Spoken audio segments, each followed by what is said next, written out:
Should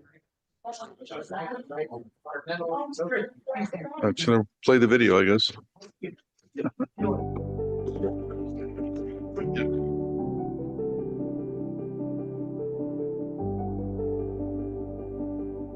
This meeting.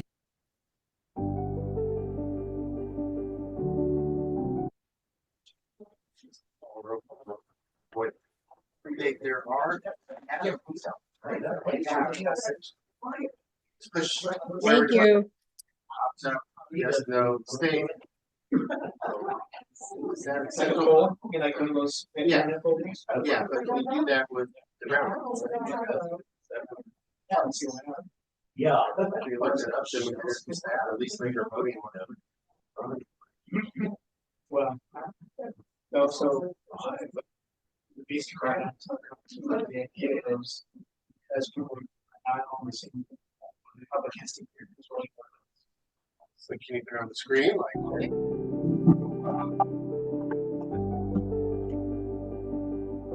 This meeting is being held in compliance with the Brown Act. SCAG offices are open for members of the public to attend and participate in person. Instructions for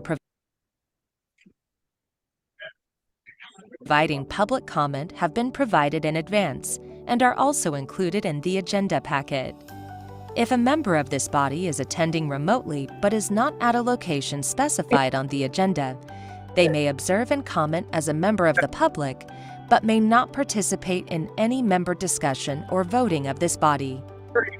For all members participating remotely, please ensure your microphone is muted when not in use. Please state your name during deliberations and whether making a motion or offering a second. Any voting member or member of the public calling into this meeting by telephone can press *6 to mute and unmute. All telephone participants should identify themselves prior to speaking. SCAG encourages all members of the public to participate in its meetings. We are committed to holding meetings accessible to people with disabilities. For members of the public requiring ADA accommodation, please call 213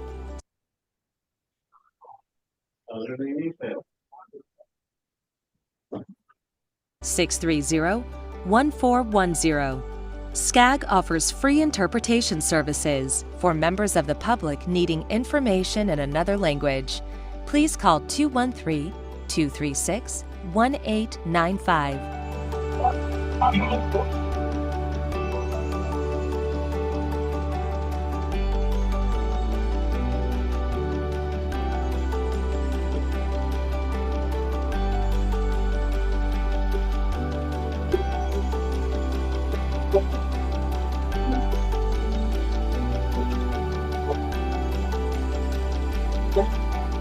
The meeting will now begin.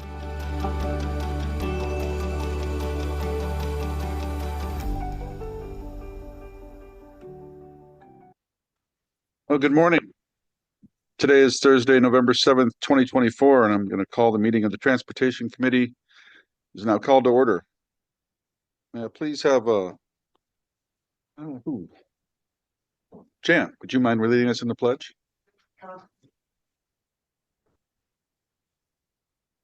Please say together.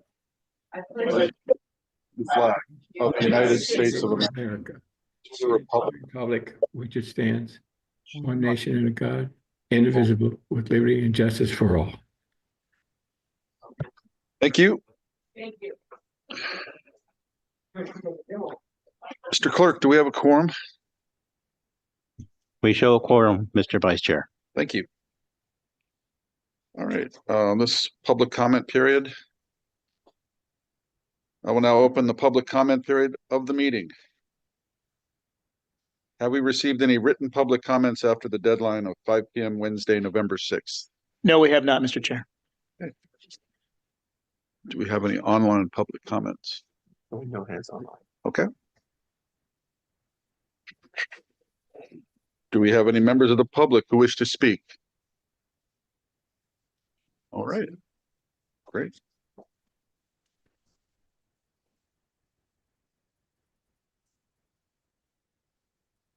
I will now close the public comments period for matters not listed on the agenda. What we're going to do is we have one action item, we have a consent calendar. So what we'll do first is hear the action item, and then if it's okay with everybody, we're going to have a vote for the action item and consent calendar. If anybody'd like to pull something from a consent calendar, obviously we'll do that. That good? All right. So I should just do the action item. Oh. Okay. Right here. Oh, sorry. Okay. So I'm going to call on Purview Dior, our associate regional planner, to present the 2024 Trade Corridor Enhancement Program, SCAG Region Projects nomination.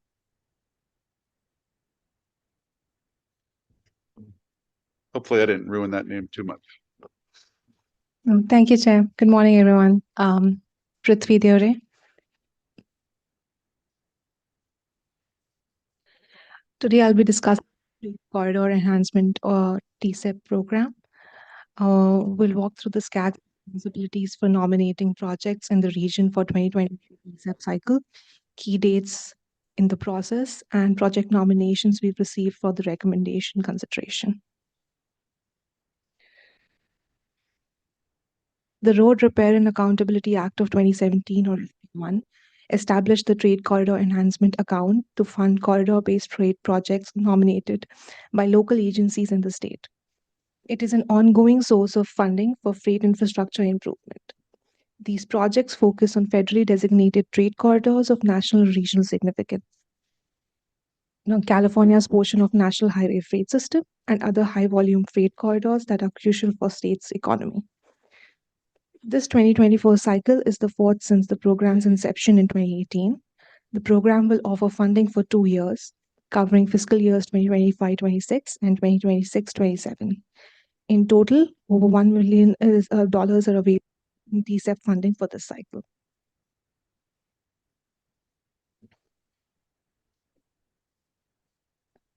SCAG plays a key role in this process as the MPO for the region.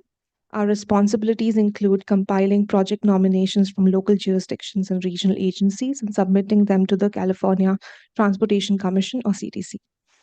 We also issue consistency letters to the project applicants confirming whether their projects align with the recent RTIP SES or 2024 Connect SoCal and the regional freight plans. Once SCAG has compiled the list of project nominations, we submit a nomination letter or a cover letter to the CTC. This cover letter is distinct from the consistency letters, which will be included by the applicants in their submissions.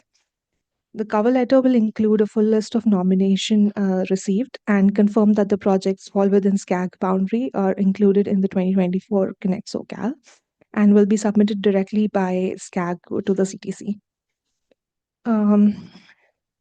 There are a few key dates to note here. By September 30th of 2024, applicants submitted their project summaries to SCAG. Today, we are providing the region's project nomination recommendation to Transportation Committee here and Regional Council for approval consideration.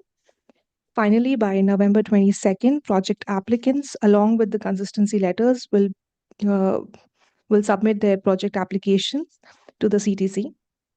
And then SCAG will be submitting the final cover letter. Now let's look at the project nominations we've received for the SCAG region.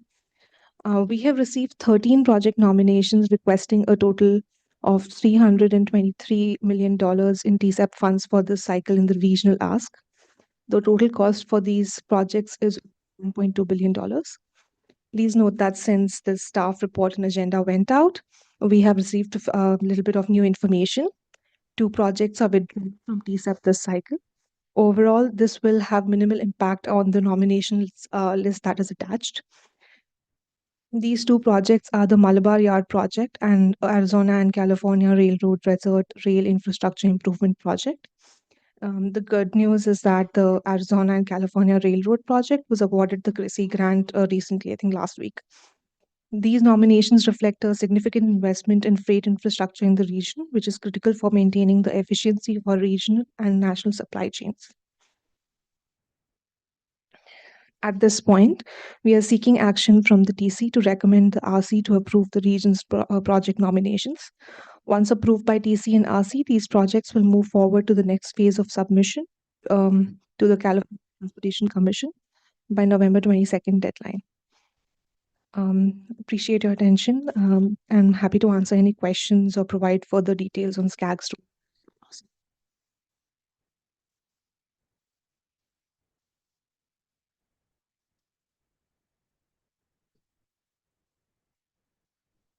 Right. Do we have any members of the public wish to speak on this item? Anybody online? No hands raised. Okay. I have a question. This is Sharona Nazarian. Okay. Go ahead. Hi, is there how is this budget going to be supported? What is the plan for that?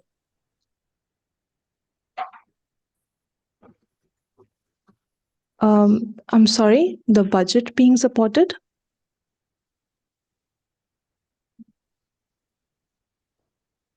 I'm sorry, please disregard. Please go ahead. All right. This is Mayor Becerra from the city of Victorville. I'm sorry, I couldn't find the hand raise function. Okay, go ahead. Is attached to the agenda the actual list of what projects we will be doing? There will be two projects out of those that are listed, Malabar Yard project and Arizona and California Railroad Desert Rail Improvement project, which will not be included. Apart from that, there are two additional projects listed there, which are not part of nominations. They are Caltrans-led projects. SCAG has no role in nomination or approval process for that. Okay, so an actual map of what it is, we don't have that. Sorry, I didn't catch that. An actual map of the locations? No, we. Oh, go ahead. I'm sorry. I'm sorry. Yes, we do not have a map attached in this. Okay. Yeah. Thank you. Right. Okay. We'll now entertain comments from members of the Transportation Committee.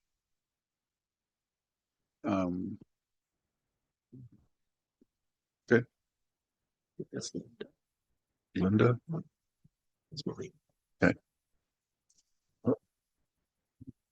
Let's go. Linda I'm sorry. Molina. Go Yes, ahead. thank you.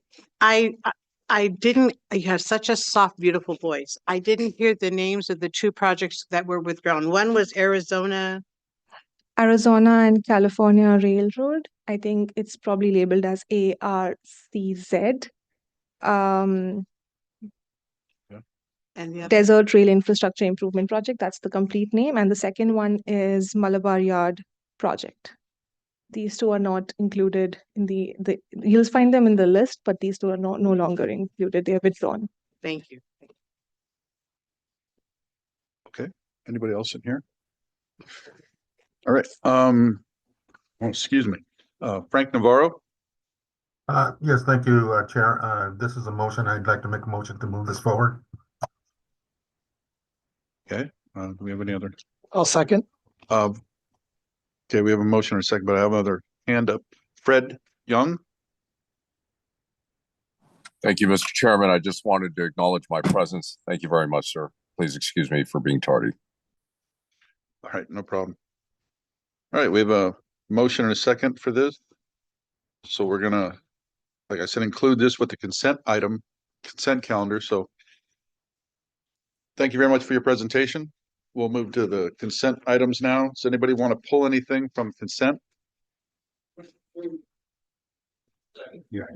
Okay, move consent second. Yep. Good. Okay. We have two things, consent and our action item number one. So if we could do a roll call vote. Adele Andrade Stadler, Yes, and thank you for reflecting the minutes that I'm here. Thank you. Phil Becerra, Yes. Elizabeth Becerra, Yes. Brian Berkson, Russell Betts, Yes. Daniel Brotman, Art Brown, Aye.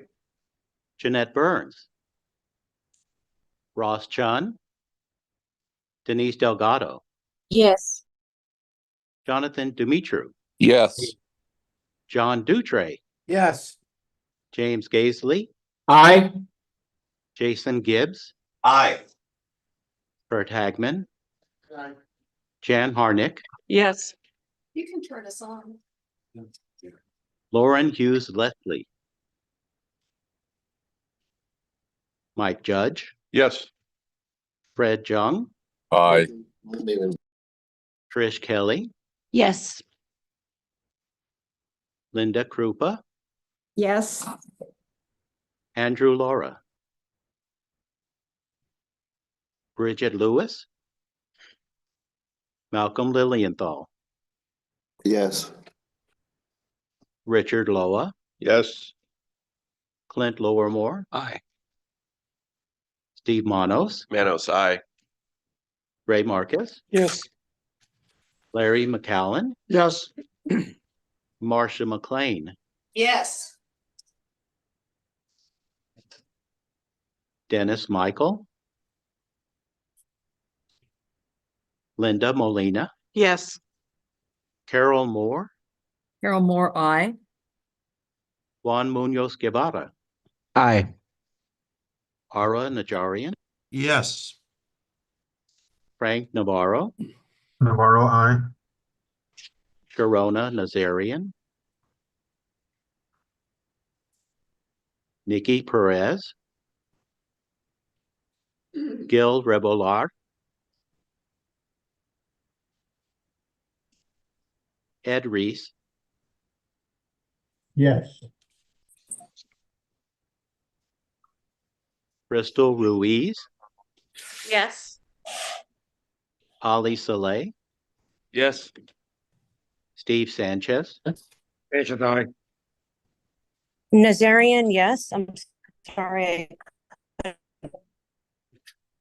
thank you, received for Um, Suli unmute. Thank you.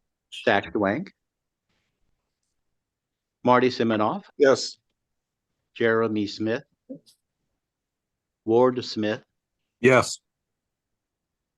Jose Luis Salache, Just insert. And say Ross. Ross Chun, aye. thank you, received for Chun, Thank you. Cynthia Sternquist, Yes. Michael Vargas, Vargas, yes. Scott Voigt, Donald Wagner, Colleen Wallace, Yes. Speak aye. I don't think you got me. West speak, City Cron. thank you, received. Alan Wapner, Yes. Thomas Wong, Yes.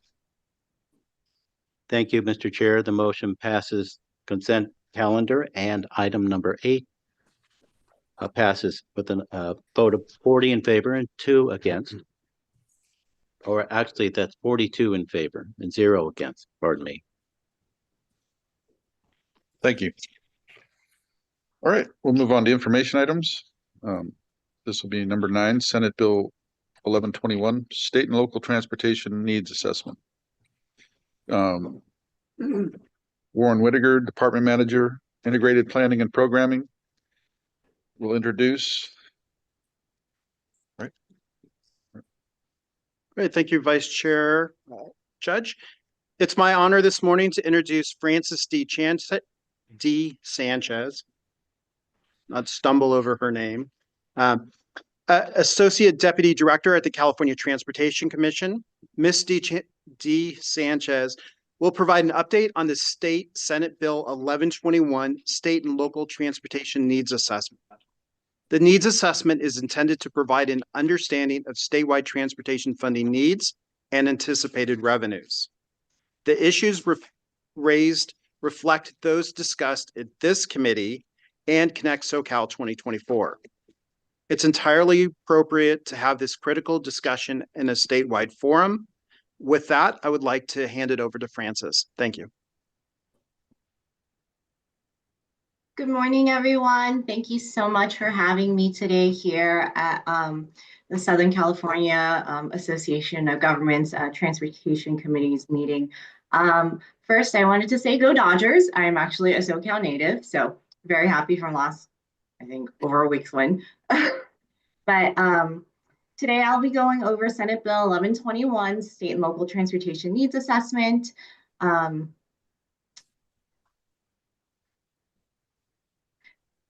Quickly, an overview on 1121 and what it is. This bill was authored by Senator Gonzalez in 2022 and chaptered. It identified that the commission had to prepare a 10-year statewide transportation needs assessment. The last time a statewide needs assessment was done was in 2011. The intent of this statewide need assessment is to assess the cost to operate, maintain, and grow the statewide multimodal transportation system. To consider the cost to address climate resiliency. So some of the challenges that we're facing now that we did not really see in 2011 when that report was prepared, and compare those costs against our available transportation revenues projected out to the year 2035. That is a very critical year for us in the state because we have not just our greenhouse gas emission reduction targets, but also our goal in transitioning our fleet to zero emission vehicles by that year as well, particularly around sales. In terms of the sources for report development, we have been holding stakeholder work group meetings over the past year and have had two workshops, one technical and one policy focused. We also have been gathering input from our Interagency Equity Advisory Committee. They oversee the California Transportation Commission, the California Department of Transportation, and the California State Transportation Agency. So they provide input to all three of us, or all three of the agencies.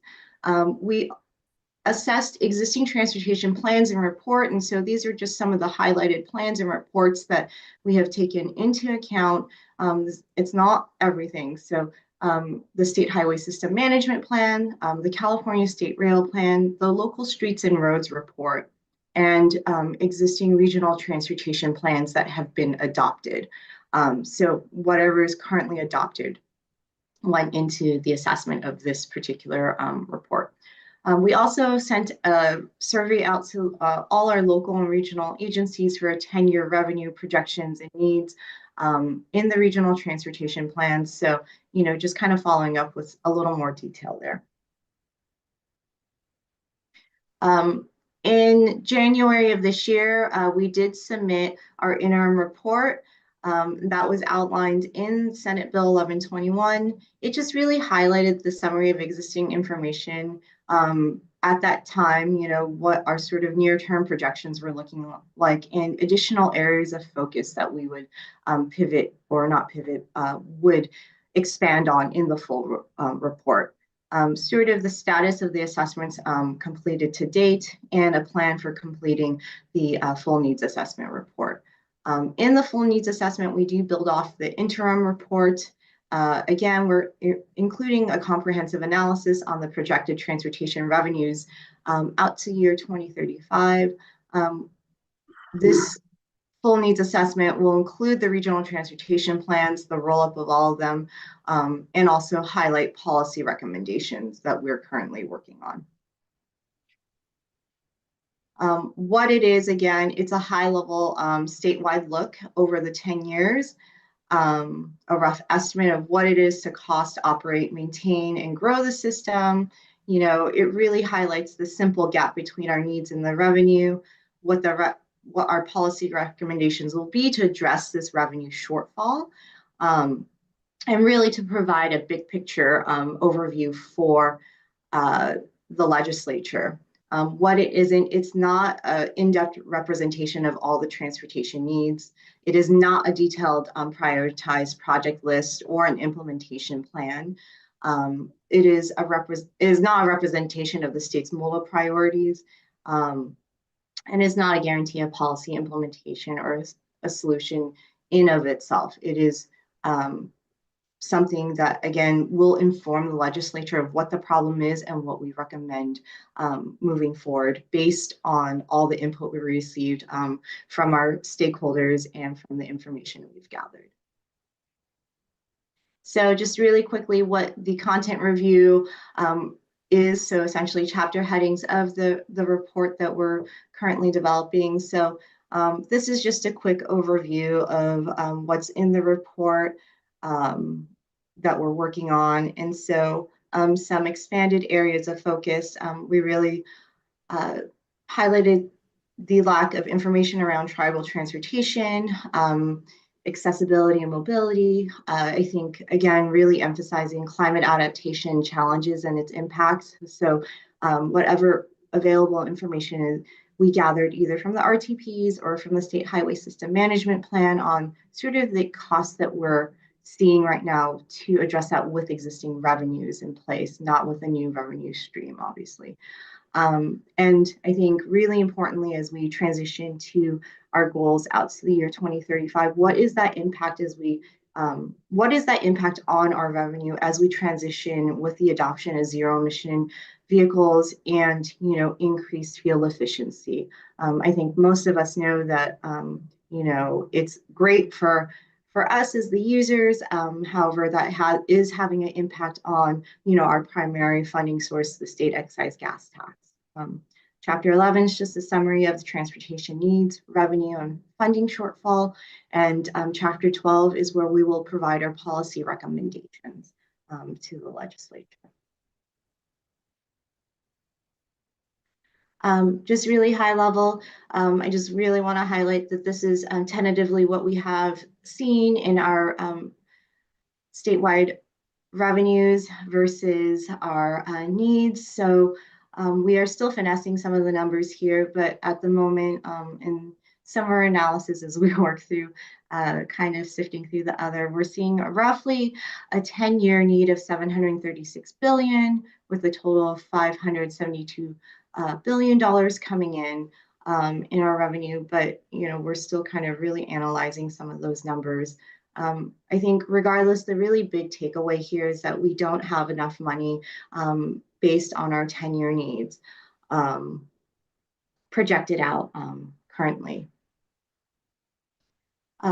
Sort of the revenue impact that we're seeing on zero emission vehicles. So last December, the Legislative Analyst Office came out with a report assessing, what our transportation revenues would look like should the state achieve all its climate goals, essentially. And I really want to focus on the $29.9 billion because that's what they're seeing over the course of 10 years is a potential impact on top of our revenue deficit. So that's what we're seeing is an additional loss.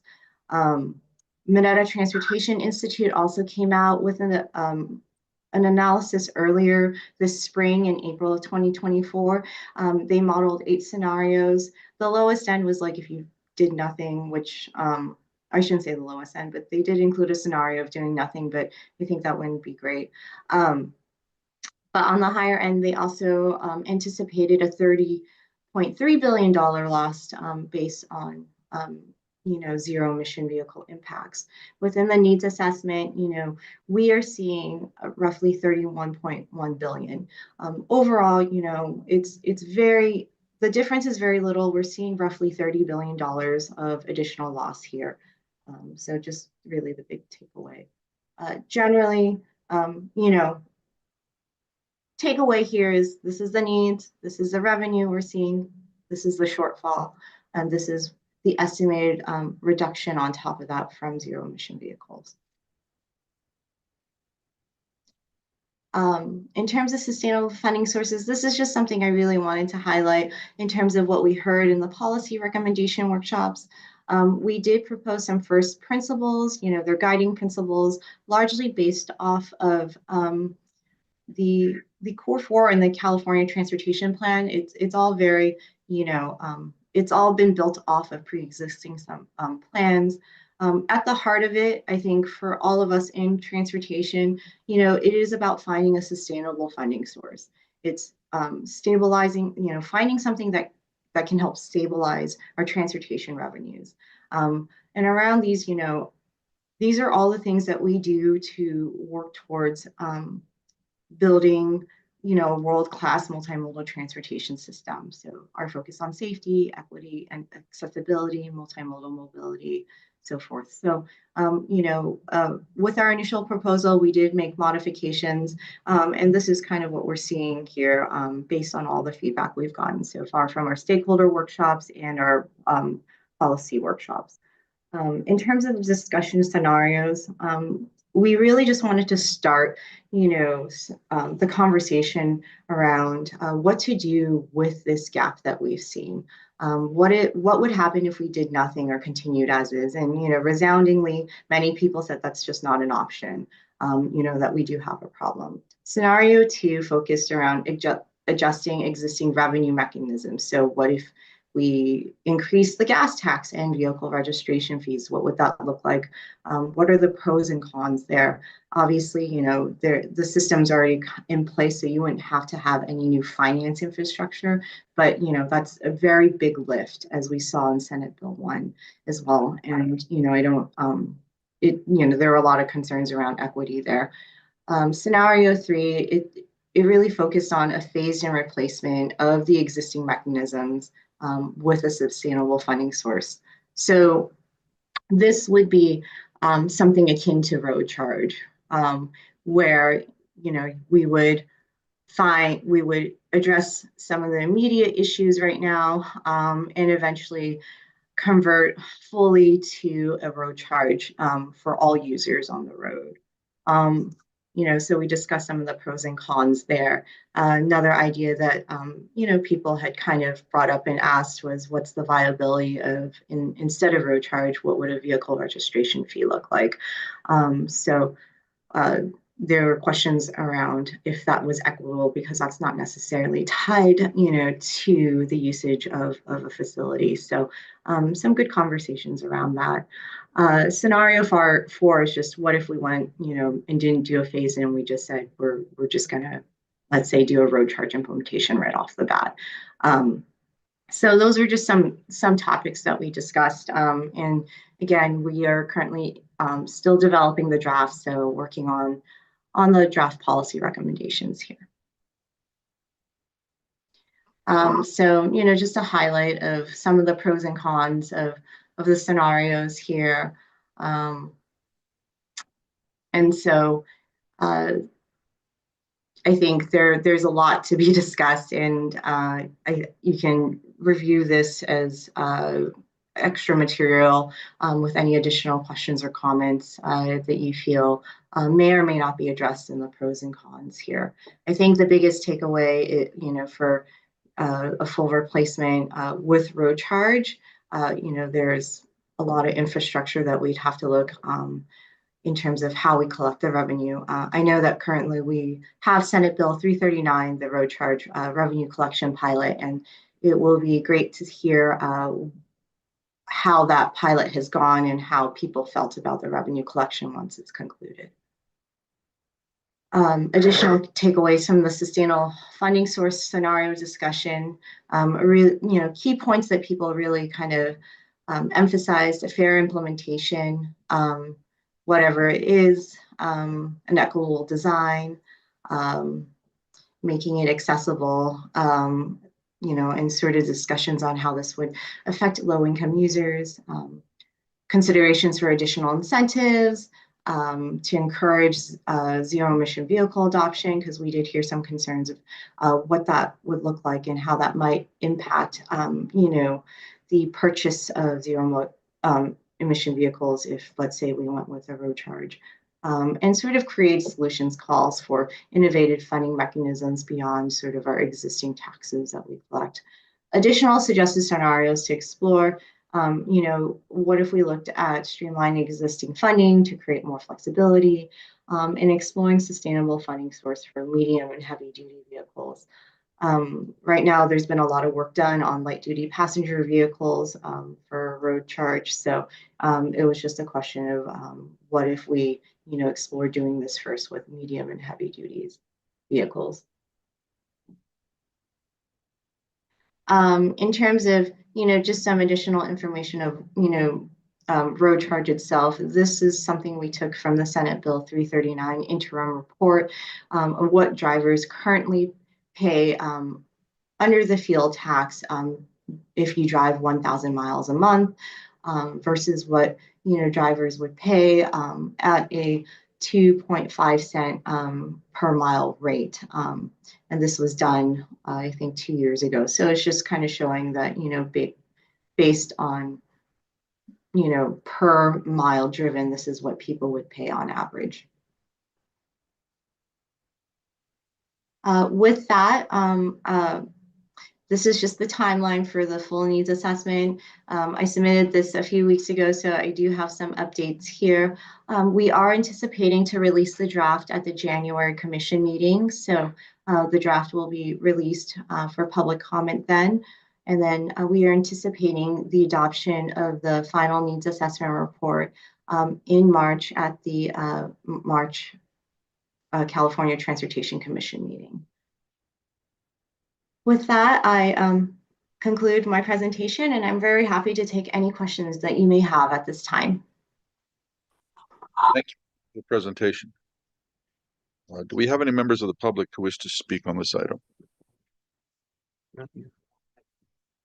Okay. All right. I'll now entertain comments from the members of the Transportation Committee. Just a reminder, a member of this body is attending remotely but is not at a location specified on the agenda. They may observe but may not participate in discussion of this body. And we have a few raised hands, right? Just one. Okay. Wes, speak.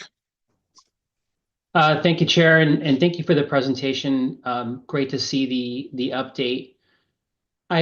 With the recent release of the of CalSTA's cap tie, the new updated cap tie, it's pretty clear that under this plan that there is a concerted effort to get Californians out of their cars, regardless if they're ZEVs or if they're gas powered. It's period. We're making life more difficult for people that want to get in a car. So I'm curious about why is the purpose of this equality, that folks that are driving different kinds of vehicles will still be, have that same impact. I saw that 2.5 cents per gallon or 2.5% per mile. But it seems like that we're kind of hiding what the state really wants, which is people to get out of their cars. And unfortunately, in my neck of the woods in Western Riverside County, I don't have any options that are going to carry the number of people that need to move. So we seem to be kind of hiding the cheese, so to speak, here, where the state keeps kind of disguise the fact that we want to force people out of cars. And I don't think we should be doing that. I think we should, if that's what the state wants to do and the legislature has voted to do so, we should be telling people that we're going to make it 10 cents a mile or $1 a mile, because that's what we want. We want people out of their cars. That's what the state wants. That's not what I want. But I think we need to be honest with people that we're kind of doing the frog in the pot thing here and realizing that people don't have any other options in certain parts of the state.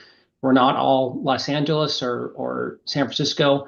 So I appreciate the effort, and the information is very interesting, and I am happy to see that, folks that aren't really paying much of a vehicle, they're paying a registration, but they're not paying a use fee to drive on the road, that there's going to be some kind of equality coming at some point. But this seems to, and I get one of the focus of this plan was to look at multimodal, and that being a focus, but we seem to be kind of dancing around the idea here. And I really want us to be honest with the public that what we're trying to do is force them out of their cars. And I think that needs to be a very loud discussion and a very, boisterous discussion. Otherwise, people get this false hope that there's going to be road improvements coming, or there's going to be, there's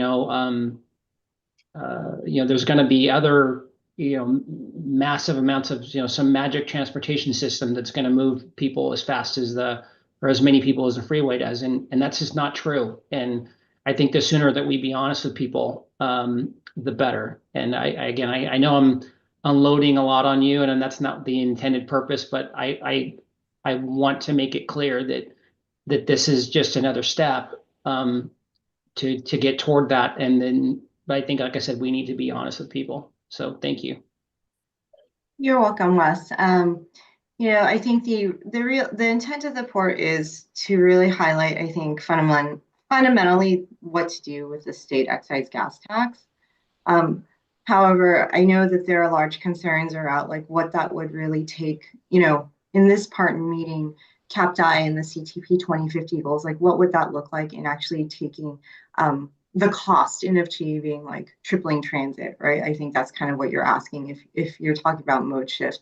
And I think there are, I don't want to say two distinct conversations, but like that is something to talk about that within the report. We're going to highlight that currently this is what our needs are, what we see in our revenue. And if we want to get there, this is how much more money it would take to get to a system like that. So is that the focus then, is to get to that, so that we're going to have a transportation system that will move, 300,000 people a day? Well, I think the report really is just, it's really just about the gap. But it did say, please consider, the CTP 2050 goals. And what I will say, one of the things that was a little challenging for us that we don't have, I think, all the data right now currently is on transit operation needs. We have some, but not all. And I think in the next needs assessment update, that's something that I may have missed in the introduction. We're required to update this report every 5 years. And currently CalSTA is working on Senate Bill 125, where they will have a much more robust picture on what the long-term financial needs are on the transit operators. So that's something I think we will be folding into the next report, but understanding that generally hearing what the possibility of what it would take, right, I think is something that will be more poignant probably in the next needs assessment, but something very much that I think the Senate Bill 125 effort's going to address too in 2026. Will this also address AB 285 as well? That's the report back to legislature on how this is affecting climate. So there seems to be some overlap, and I know that the report was like 2 years ago, and it was pretty pointed. I'm going to be honest. I had just come back from maternity leave, and I was thrown. Well, congratulations. So I vaguely remember AB 285. I think our effort for this, we've been working a lot with our regional transportation planning agencies and stakeholders, predominantly, on what is on the ground, I think, being reported out, what some of those challenges are. Mm-hmm. Thank you so much. I appreciate it. Thank you. Thank you. Okay. We'll go with Russell Betts. Never sign up. Thank you, Mr. Chair. Thanks for the report. I saw in the presentation and in the agenda item reference to zero emission vehicle, which I understand, but I also saw reference to near zero emission vehicles. Is there a specific definition of what a near zero emission vehicle is, and how does that play into this plan? I will double check that, but our report's focused on, I shouldn't say focused, but we assess the impact on both hybrid, so, very fuel efficient vehicles, and also zero emission vehicles, what that impact has been. So is near zero emission vehicles then referring to hybrid, and is that now being adopted as an acceptable type of vehicle out there in the world, or is everything still going towards zero emission vehicles? It's zero. I'll double check and clarify. That might have been something I overlooked on that point. If I might, Madam, Mr. Chair, near zero emission refers to natural gas vehicles. Thank you. All right. Councilmember Sanchez, you ever sign up? Thank you, Mr. Chair. Thank you for your presentation. Just a few comments and kind of piggybacking off of what Wes was saying from Corona. Miles driven tax, really, it hurts your everyday landscapers, pool people, Amazon drivers. It does kind of the opposite of trying to strengthen the economy. And I remember when SB1 was passed, it was supposed to be the savior of all transportation in the state of California. And then the governor and the legislators decided, well, I'm gonna add some strings to it. I'm gonna tie it to housing. I'm gonna tie it to you name it. And so I'm always skeptical when the state starts talking about ways of increasing revenue or creative ways of trying to get people out of their cars, just because the state's their promises for the last, I don't know, 20 years really haven't kept up with what they said they were going to do. The problem, we've all said this before, the problem isn't that revenue is not coming to the state, although it is right now because a lot of Silicon Valley folks have left, and that's a big part of the state's budget. But it's really how we're spending. We're spending money on items in the state that we shouldn't be. We got to go back to the basics, right? If we stop spending money on random things and trying to appease certain groups, the state wouldn't be in a position where it can't fix the roads or the bridges or start utilizing the SB1 money that they promised that they were going to use to the taxpayers. So I don't think we need to find more ways to tax people. What are you going to do? Create a miles driven in your vehicle police and start monitoring how people are driving, where they're driving? I mean, that's kind of big brotherish to me when the government starts, counting my miles and seeing where I'm going and how I'm going and how often I'm driving. The state really didn't do a good job of showing, they did a really good job of showing what a big brother they are during COVID. Just imagine if miles driven, taxes were around during COVID. They would send the police out, start counting everybody's cars and start finding people. You went 2 miles over the allotted amount, or we're trying to reduce quote unquote emissions. You went over 1.5 miles, no soup for you, right? So really the government really needs to start looking at its own self and not the people and not the cities and the counties to bail them out of their issues. And again, this isn't even really about the environment, because if it was, zero emission vehicles, hybrid vehicles, all these things, if it really was about the environment, they would really say, these are dirty vehicles to build. So while we might be saving a little bit here, less than 1% of the actual globe on a zero emission vehicle in California, as long as we dirty someplace in South Africa or the Congo for mining for minerals to create these vehicles, we're polluting over there. So we can feel good here in California about quote unquote not polluting. Other things, the state takes forever to fix bridges, roads, you name it. And the same people they're trying to appease with environmental legislation are the same people that put the roadblocks when we're trying to build things and fix things.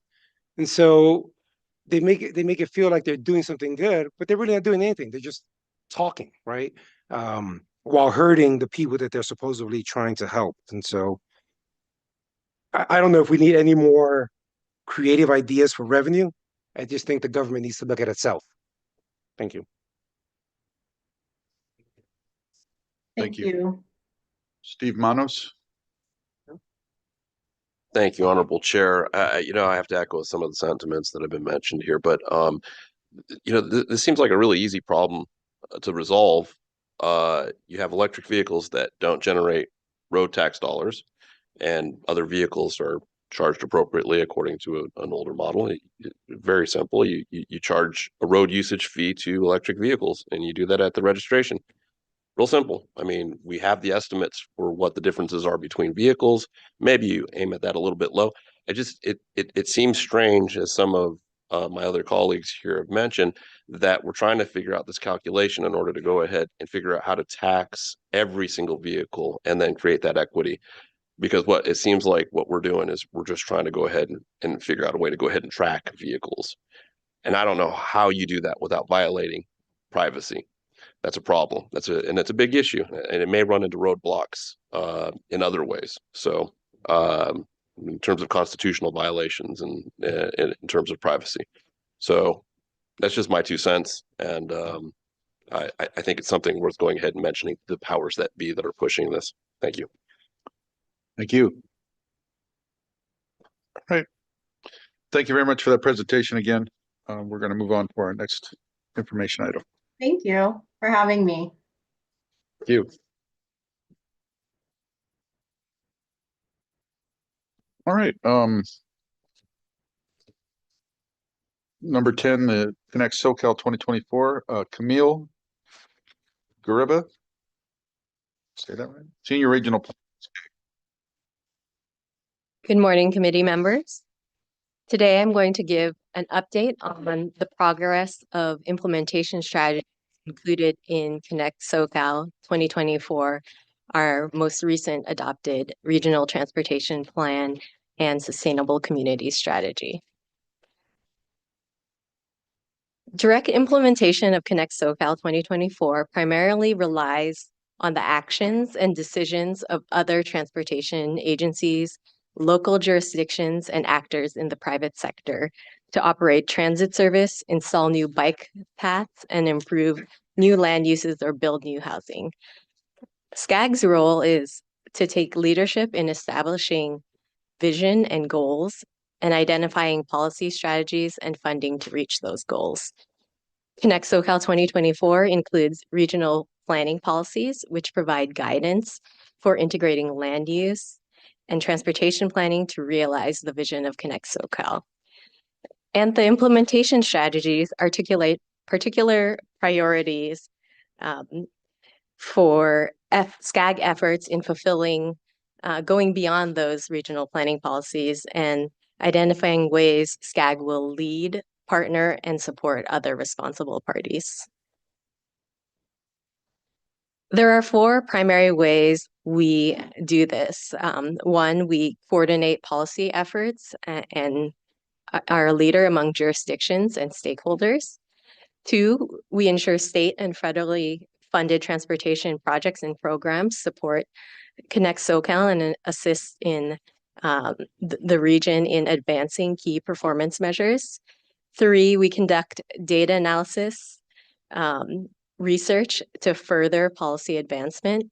And then lastly, we provide funding and resources for local governments, such as through programs like Go Human, the Sustainable Communities Program, REAP, Local Information Services, to enable our local partners to advance Connect SoCal goals.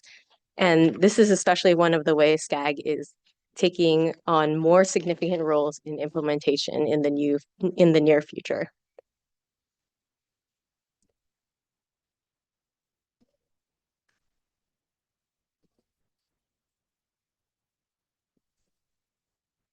This is the first implementation progress update we are providing since the adoption of the plan in April.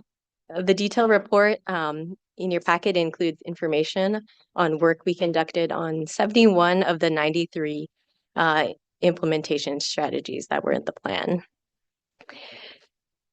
In the report, the implementation strategies are organized by our regional planning policy categories within the 4 Connect SoCal goal areas of mobility, communities, environment, and the economy.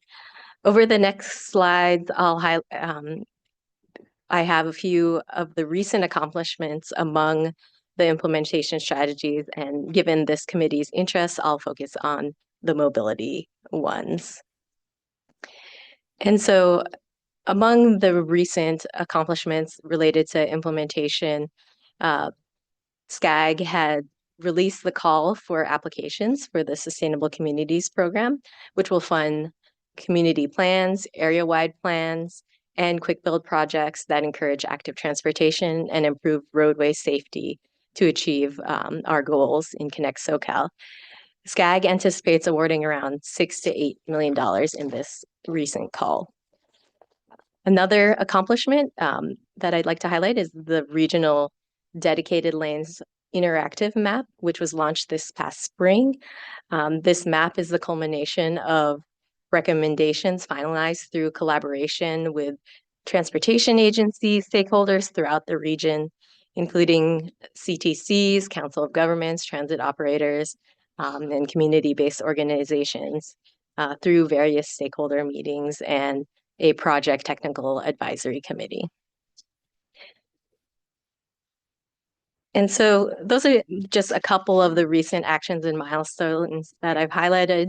Please see the attached report for more detail on implementation activities by staff and leadership. Many strategies have ongoing or upcoming work that staff is looking forward to report on in future updates. Thank you. Thank you. Do any members of the public, do we have any members of the public that wish to speak on this item? I have it here. The online? No? All right. I want to now entertain comments from the members of the Transportation Committee. Comments? Ma'am? All right. Thank you very much for your presentation. Moving on to regional pilot initiatives.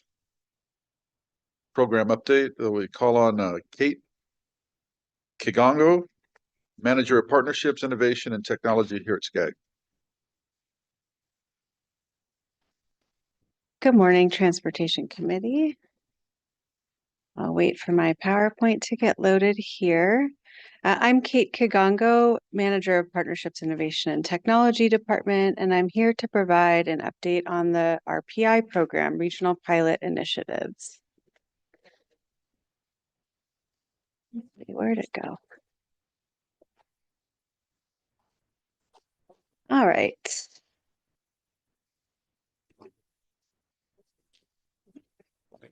Okay. The RPI program supports local agencies and jurisdictions in the implementation of Connect SoCal. It's fitting that I follow the previous presentation. SCAG intends for this program to serve as an incubator for pilot projects that can be scaled in the future with future funding opportunities and future calls for projects.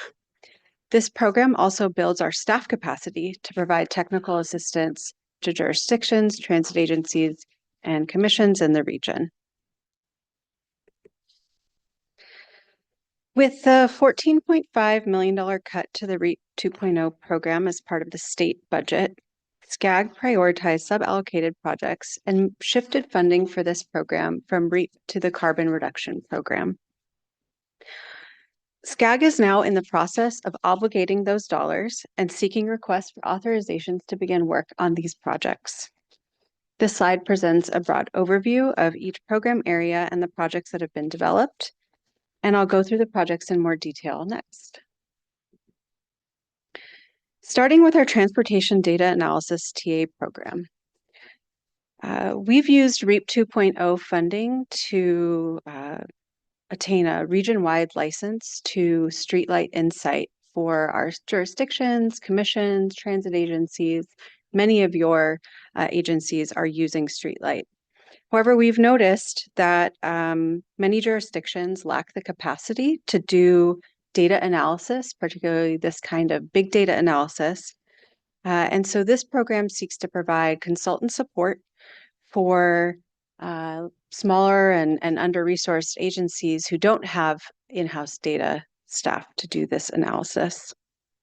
We're preparing an RFP for consultants that will launch any day now, and preparing to issue a call for questions to our Streetlight user list in early 2025. We have Isabel Laguerre here today. If you have any questions about Streetlight and getting access for your jurisdiction or your agency, we'd be happy to talk to you after the committee meeting. The next project is the Watts Rising e-bike lending library. This seeks to build off previously funded e-bike lending library programs like the active SGV program that we're funding with REAP 2.0 programs, and with an emphasis on how best to operate e-bike programs in multifamily communities. This is a partnership between the Housing Authority of the City of Los Angeles and their community-based organization, Eastside Riders Bike Club. We expect this project to launch in early 2025. The contactless open loop fare payment system project is a mouthful, but really that means tap to pay. So using your credit card, your debit card, your cell phone, e-wallet to be able to tap to get onto transit. We are partnering with Metrolink to do a pilot program on the San Bernardino line. This project is a partnership between SCAG, Metrolink, and Caltrans Integrated Travel, or Cal ITP, and we expect this to launch in early 2025 as well. The pilot will run about a year.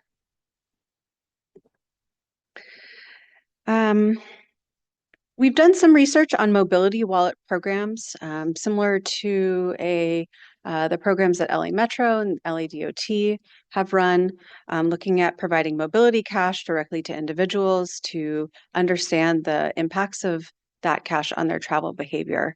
We are seeking to launch a similar type program, but due to staff capacity and prioritizing the other programs, this program is still being developed. No partners have been selected, and we'll return to you in the future with updates on a more regional approach to mobility wallets. Our final program here is our Mobility Hub program area. We are currently working with the county transportation commissions and certain city partners to identify locations for some conceptual designs for mobility hubs throughout the region. We anticipate selecting one or more of those sites for a demonstration project later in our RPI program once we've advanced the first 3 projects. As a next step, we'll continue to pursue procurements for the private partners on the projects that I've identified, develop those MOUs, and we'll continue to evaluate these projects as implementation strategies for Connect SoCal and identify funding opportunities to take successful pilots and scale those region-wide. I do plan to come back to Transportation Committee quarterly with updates, and we may come back on one-off basis with more specific project updates. I'm happy to answer any questions at this time. Thank you for the presentation. Are there any members of the public who wish to ask questions or make comments? None here, none there, We have a question here. down there. Okay. Got her. What's your name? Good presentation. I just wanted to know, when I seen you said the pilot program in San Bernardino County, what pilot programs are you going to do in Riverside County? That's a good question. The Mobility Hub program, the Mobility Hub conceptual design project that we're working on now, there will be a Riverside County site selected for conceptual designs, and that will be in the running for a demonstration project in the future if, feasibility lines up for doing some sort of mobility hub improvements. We do anticipate that if the Metrolink open loop fare payment system pilot is successful, that could be scaled to Metrolink system-wide. So that would bring some benefits to Riverside County. And then, of course, our big data technical assistance analysis program, that is open to any jurisdiction that wants to receive technical assistance about how to use streetlights. So we're hoping that we can solicit questions from all of the counties in Southern California. We do work closely with RCTC and RTA, so we know that their staff are engaged on the streetlight platform, and we're anticipating that we'll have enough funding to cover questions from every county and providing that direct support.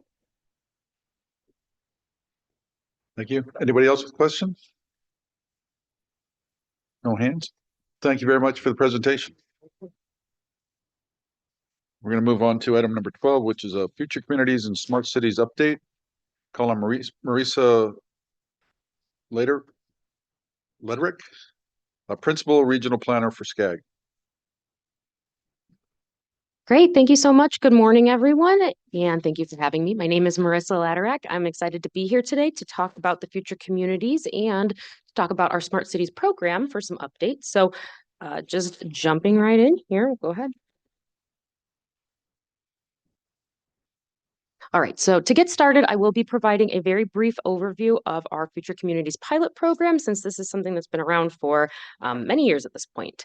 So let's take ourselves back to 2017. That's when we originally adopted our Future Communities framework, and this was really SCAG's first smart city style plan.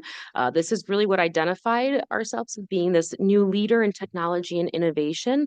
And this actually outlined several key program areas, some of which you might be familiar with. For instance, the regional data platform, still very much something that we use, very proud of that tool. And then additionally, I'll be talking to you about the Future Communities pilot program, which also came out of this Future Communities framework. So the pilot program, for those of you who might not be familiar, our program goals were to reduce vehicle miles traveled and greenhouse gas emissions, so VMT and GHG. But we also were interested in improving the efficiency of municipal services, trying to find any indirect or direct benefits, especially from the cost saving side of things, and then to also promote replicable pilots in the region. And this aligned with our Connect SoCal 2020 back in the time. Now we're obviously on 2024. And as far as the projects that we selected, this included Anaheim, Cerritos, Los Angeles, and Ontario, and a few others. But to give you some perspective, and I'll talk a little bit more in detail about all of these. For the city of Anaheim, we were looking at a parking management type project in their smart center city. For the city of Cerritos, it was an online permitting portal. For the city of Los Angeles, we were working on evaluating the Blue LA electric car share program. And for the city of Ontario, they developed a rapid validation hub. We also have Glendale, Monrovia, Riverside, and San Bernardino County as well. For Glendale, they were focusing on route optimization for garbage collection routes.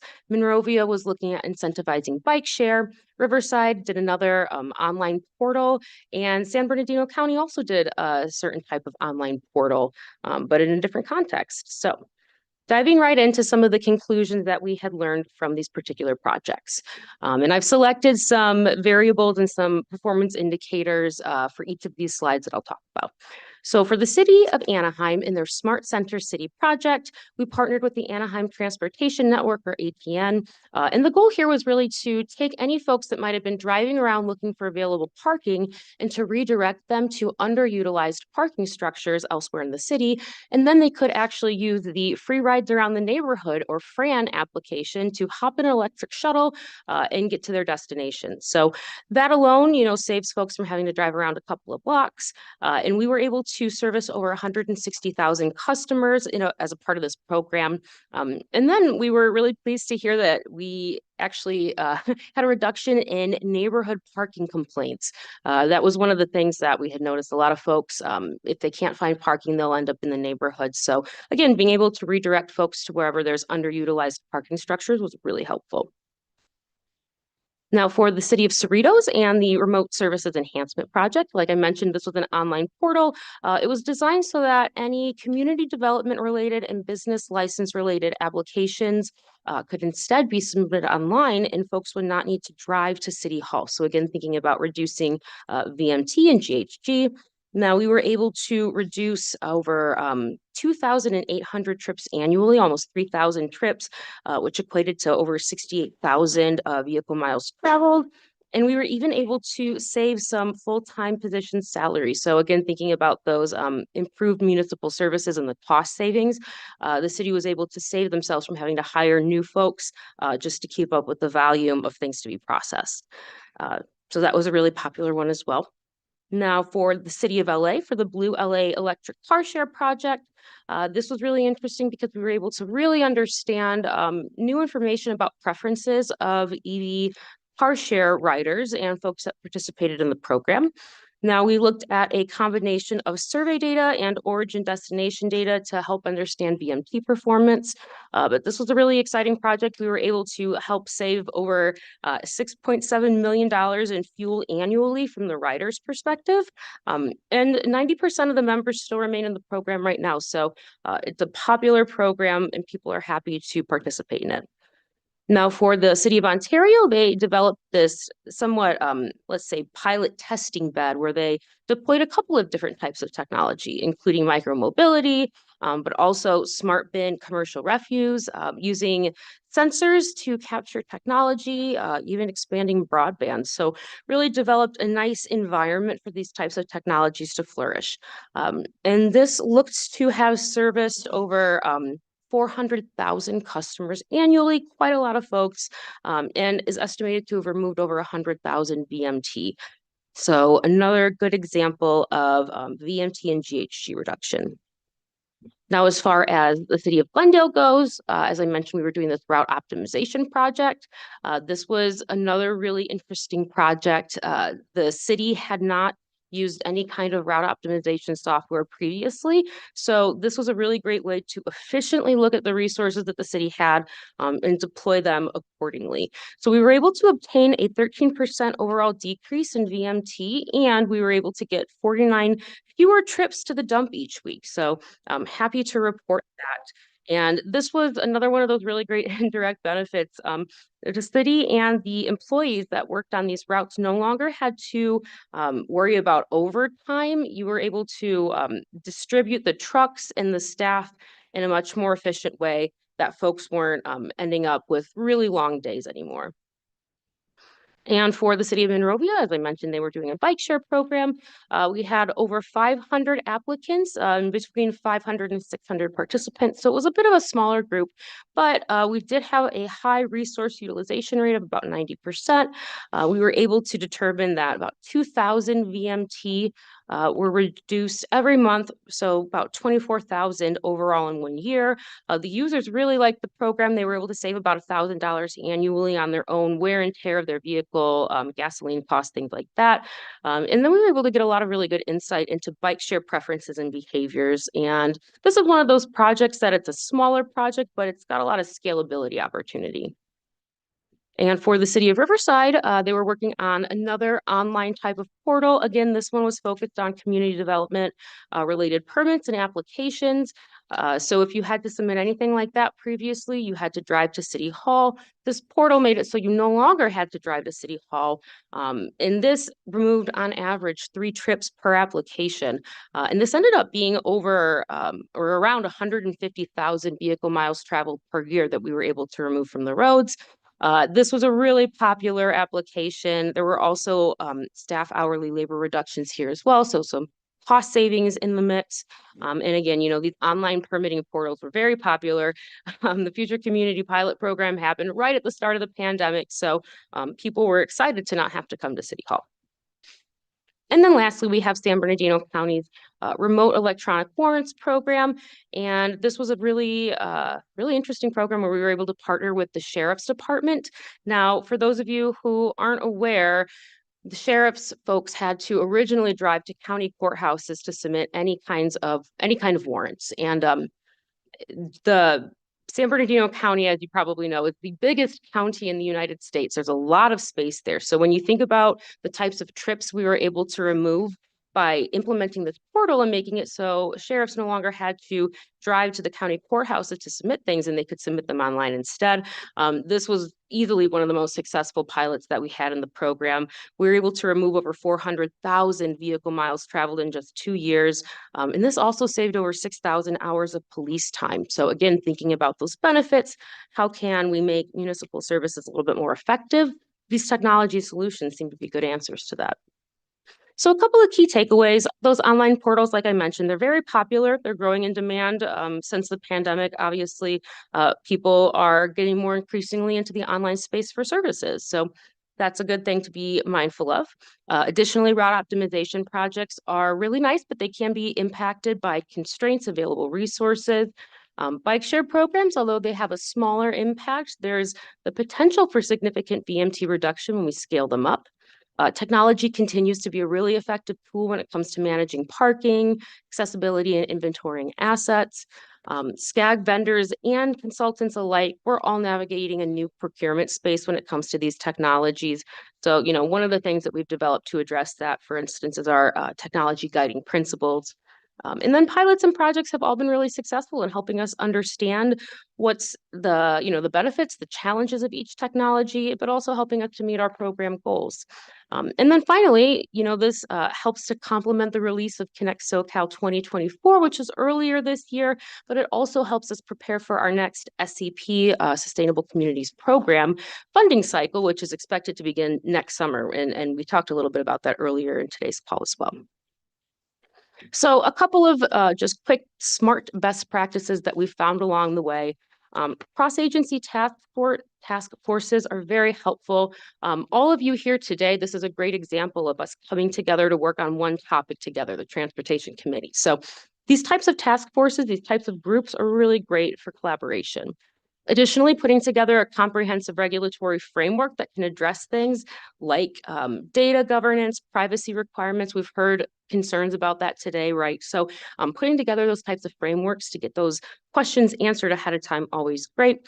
Public-private partnerships are really critical when we talk about working in the space with technology, new vendors, new providers. Sometimes you might have to come up with some unique types of private partnerships with public agencies, and that might be a good way to get some of these things accomplished. Additionally, when it comes to infrastructure investments, you want to make sure you have the infrastructure you need to support the technologies. And then, as far as what SCAG can do, what our role is, community engagement, education, monitoring, and evaluation, those are all really great things that SCAG, we like to offer to you. But then also creating the space for test beds and hubs for pilots like Ontario has done. And then additionally, working with research institutions is really helpful too. And that's something SCAG does quite a bit as well. So now I will just briefly mention a couple updates for our Smart Cities program. Now, I did mention our Sustainable Communities Program, SCP. You may all recall more recently, we had the Smart Cities and Mobility Innovations Program.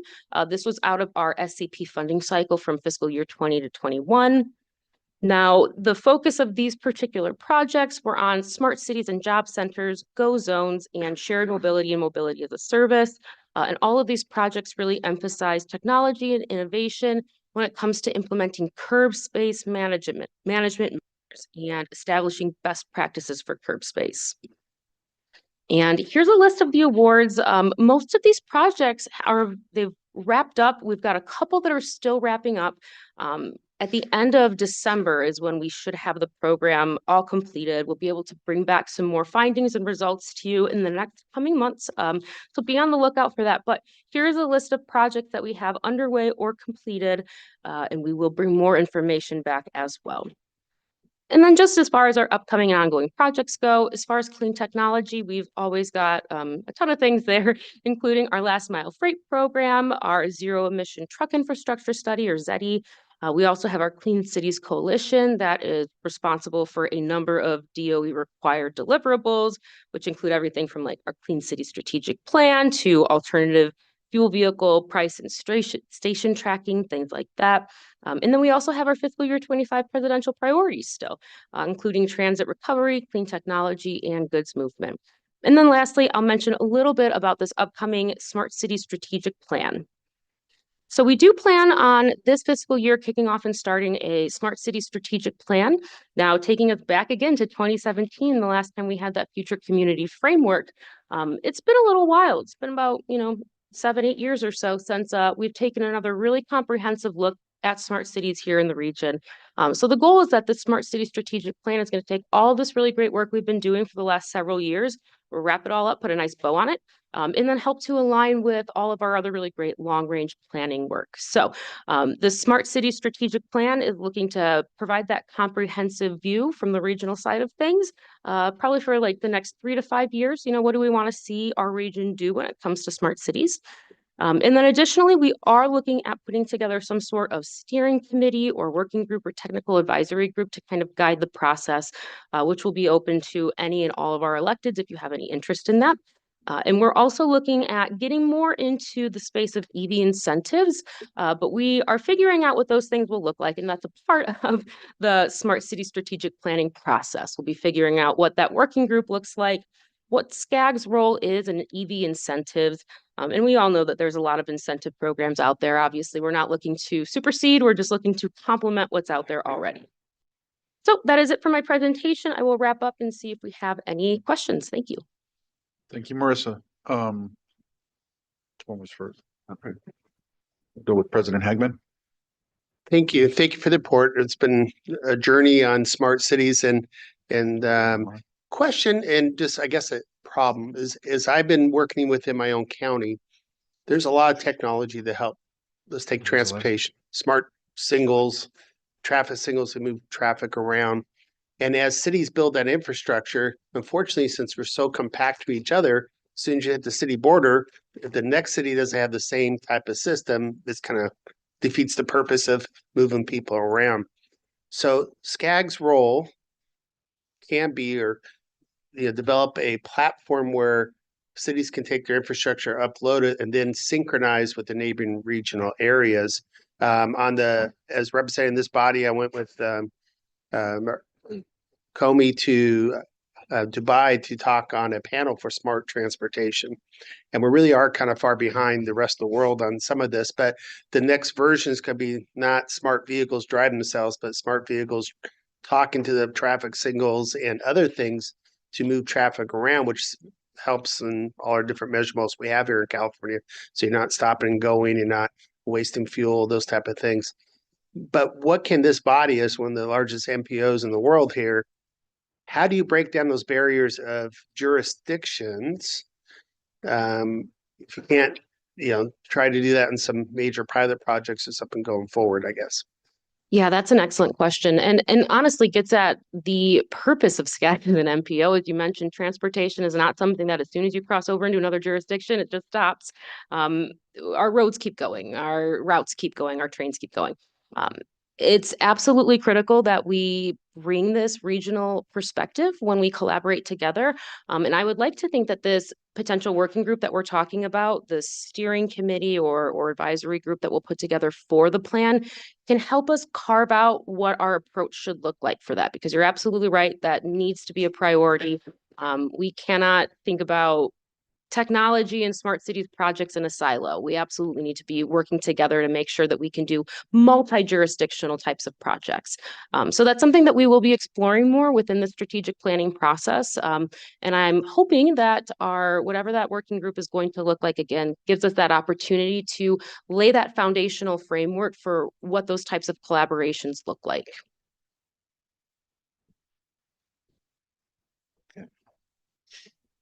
Kelly? Down there. Yes, thank you. Very interesting. You kind of answered one of my questions. I was going to ask if you had planned to form an ad hoc committee, but it sounds like you are looking at a steering committee or something along those lines where you'd be able to get input from the various committee members. I also wondered, is it the thought that this strategic plan would be a document that would be used in developing the 2028 RTP and SCS? Yes, excellent questions. And just to first go back to the ad hoc working group, I do want to emphasize that anybody who's interested in participating, all of our electeds are welcome to reach out to us and let us know when we start getting that set up. We would love to have your participation. But additionally, this is the kind of thing that will help to inform our 2028 Connect SoCal. It will be, I suppose we'll probably need a year or so to work on it. So I imagine that the planning process will wrap up 25, 26, and that'll be right at the time where we're starting to prepare for Connect SoCal 2028. So you're absolutely right. This is a great project that can help us inform what our priorities will then be for 2028. Okay, thank you. Thank you. Councilmember Sanchez. Thank you, Mr. Chair. Great information. I'm going to toot our own home in the Coachella Valley, but working on synchronizing our lights is something that we've been doing for a while, and it really is very helpful. I know a lot of our cities have put fiber on the ground. I know that's something that we talked about in the past over here. We kind of had the foresight on that. But a couple questions on your Bikes for Bucks thing program. I was just more curious. We have a lot of cyclists in our city, but how did you get around the uh, gift of public funds, I guess? How did that work? Did you buy the bikes or? So that's a really good question. The city bought the bikes, the city maintained ownership of the bikes. And, that's actually one of those things that there's a lot of nuance when it comes to that. When we get grant dollars, there's always limitations on what they can be spent on. Sometimes some of the funding we have can be spent on technology. Sometimes it can be spent on infrastructure and equipment. Sometimes it can't. This was one of those scenarios where we had funding that allowed for us to purchase the bikes. But I will say that the city bought them, the city retained ownership of them. And then there were some sort of agreement that the riders would enter into with the city. And I believe the option was that at the end of the project, they were able to buy out the bike. So they were able to eventually keep the bike, but for the duration of the project, technically the city retained ownership for a lot of the assets. Got it. They figured out kind of who the people would be based on where they live and where they're going, basically, right? Is that what it is? Correct. And I will say that they, this is one of those things that they did have to involve the city's legal folks, their legal department, just, to make sure that the agreements and everything had liability and things like that. Yeah, somebody considered. falls. Is it the city's fault or the driver, right? Correct. So there is that little caveat. Yeah, there no, too. totally. I was just curious about that. And then I really like that remote warrant, the electronic warrant. What phase are they in that? Are they completed? Oh yeah, they're completed with that. Everything is implemented. That's one of those things that if there's another county, another sheriff's department that's interested in piloting a similar type of portal, please reach out to us. Did they kind of have to assign a Steve, judge? If I could jump in, since I'm the one who created it, for San Bernardino County, okay. It was, we actually had faxable warrants to our on-call judge. So we went to the presiding judge, we went to SCAG for the grant for the app. And that's to speak with the presiding judge last night at an event, and they love it. But it went to 32 different forms from all the different agencies within the county and all the city PDs within the county, all on one application. So even the county had 7 or 8 different forms, if it's a child welfare or probation or sheriff's department, but all the PDs went together and actually won a National Association of County Award for one of our 200 awards last year. How did you get last year, Don? But no, so so yeah, it was a fun app, and SCAG made it happen. So standardized kind of for all the agencies on submitting their warrant request. yeah, and he doesn't keep the judge at his house waiting by the fax machine, which seems kind of silly too. Yeah, that was good. Thank you. Thank you, President. George County, we do it electronically. We don't have fax. Okay. Thank you very much for the presentation. Thank you. All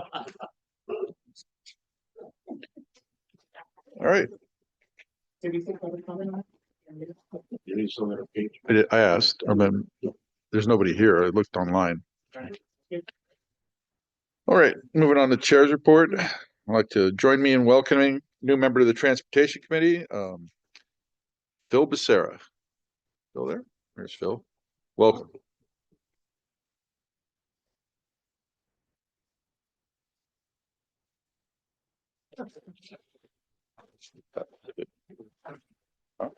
That's it.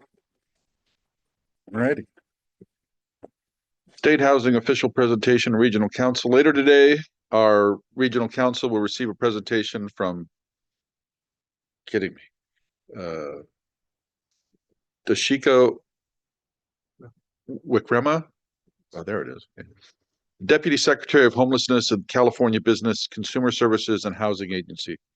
As we all know, homelessness is not a problem that stops at city limits. Effectively addressing our homeless crisis will require a coordinated regional approach that brings together resources and expertise from across government, healthcare systems, and the private sector, and our community-based organizations. On behalf of this committee, I welcome Deputy Secretary Wikrema to SCAG, and I look forward to hearing how our state partners will continue to support our region on providing the affordable and supportive housing options that will address this crisis. Metrolink report, please. Thank you, Mr. Chair. Council awarded $40.5 million in grant funds to the Riverside County Transportation Commission for the development and construction of a new Metrolink station and mobility hub in Mead Valley. The new station is located between the existing Moreno Valley, March Field, and Paris downtown stations. The line will serve the communities along the I-215 connecting Moreno Valley, Paris, and the San Jacinto Valley, which are home to increased housing and industrial commercial development. Construction should be completed by 2029. Council also awarded $50 million in grant funds to Metrolink to construct 2 service and inspection projects that will allow 4 additional round-trip daily services for Metrolink. The funding also allows for completion and design of a full build-out of the Eastern Maintenance Facility in the city of Colden. 2 additional tracks will increase storage and double the daily servicing capacity at the Eastern Maintenance Facility. This will ultimately allow 2 round trips to be scheduled on the Inland Empire Orange County line and 2 new round trips to be scheduled on the San Bernardino line. This project should be completed by 2032. And the best news for Metrolink is in October, they added an additional 32 weekday trains, accounting for nearly a 23% increase in service. The new schedule is intended to streamline connections between lines, making it easier to riders to navigate the Metrolink service area. The new schedule also offers more midday options, allowing Metrolink to reach beyond the traditional Monday through Friday commuter window and deliver a service that appeals to more Southern Californians. And for Marcia McLean, you now have from Union Station going up through the Antelope Valley from 7:39 to 8:39 hourly service. Thank you. Great. Thank you. Staff report. Thank you, Chair. Thank you, committee members. SCAG is hosting our Los Angeles County mobile tour on Friday, November 22nd, 2024, during which SCAG members and executive staff will receive an exclusive tour of SoCal Gas's hydrogen home located in the city of Downey. This facility is North America's first clean, renewable, hydrogen-powered microgrid and home, and attendees will tour the innovative project, which demonstrates the important role of hydrogen in helping the state achieve its carbon neutrality goals. Eric Rodriguez, Senior Government Affairs Officer for Los Angeles County here at SCAG, is the point of contact. Please reach out if you have any questions or would like to attend that opportunity. And that concludes the report for staff today. Thank you. Any announcements this time? Mr. Chair, I have an announcement. Go ahead. I'm in what you call one of those tight election races, and I'm not sure I'll have another opportunity to tell you all how much I appreciate serving with you. As I look back on that wall with the portraits of all the past presidents, I find it hard to believe, but I think it's been 14 or 15 years that I've been participating here. And in that time, I tell you, what I've come to know of the SCAG staff has just been tops. These are like graduate level. I mean, there's just brilliant staff here. So anyhow, everybody, thank you. I don't know if I'll be here again, but I've sure enjoyed my time here so far. So thank you. Thank you.